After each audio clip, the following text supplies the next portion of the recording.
I'm sure you've heard the news.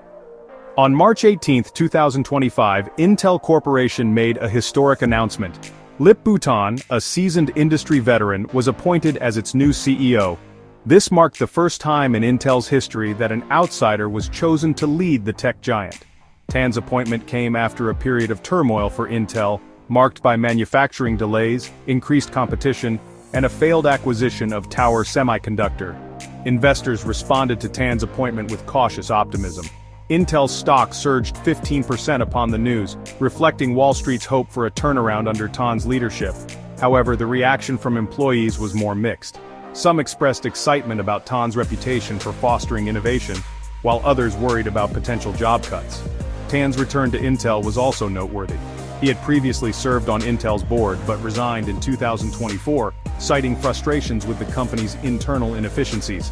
His decision to return as CEO signaled a strong belief in Intel's potential and a commitment to tackling its challenges head-on. The appointment of an external CEO, particularly one with Tan's track record, underscored the urgency of Intel's situation. The company known for its dominance in the PC market was now facing an existential crisis, struggling to keep pace with competitors like Nvidia in the rapidly growing AI sector. Upon taking the helm, Tan wasted no time in outlining his strategic priorities for Intel. He emphasized a renewed focus on customer satisfaction, aiming to rebuild trust with key partners who had been disappointed by Intel's recent performance. Recognizing the need to reclaim technological leadership, Tan committed to revitalizing Intel's lagging process technology roadmap. A key part of this strategy involved strengthening Intel's foundry business.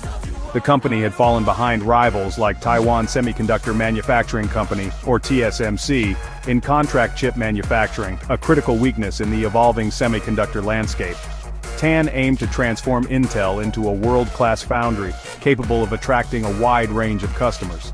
To achieve these goals, Tan recognized the importance of attracting and retaining top engineering talent. He pledged to foster a culture of innovation within Intel, empowering engineers to drive the company's technological advancements. However, Tan's initial pronouncements were not without their critics. Some industry observers pointed to a lack of concrete details in his early statements, questioning whether he had a sufficiently clear vision for Intel's future.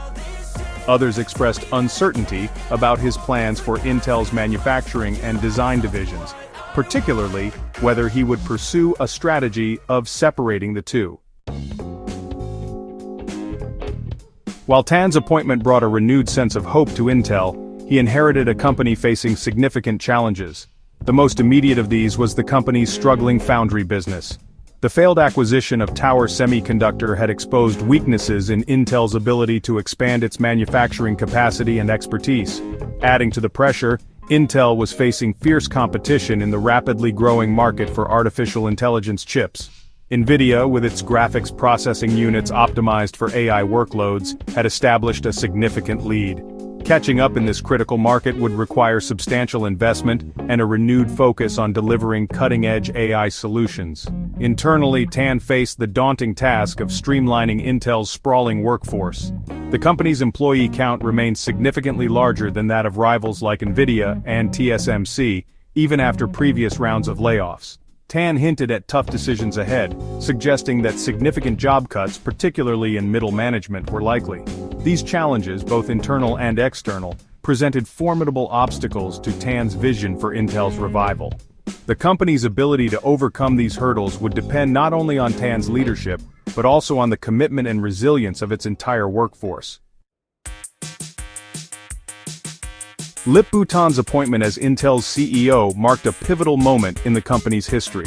His impressive track record at Cadence Design Systems, where he led a period of remarkable growth and innovation, gave investors and employees alike a glimmer of hope.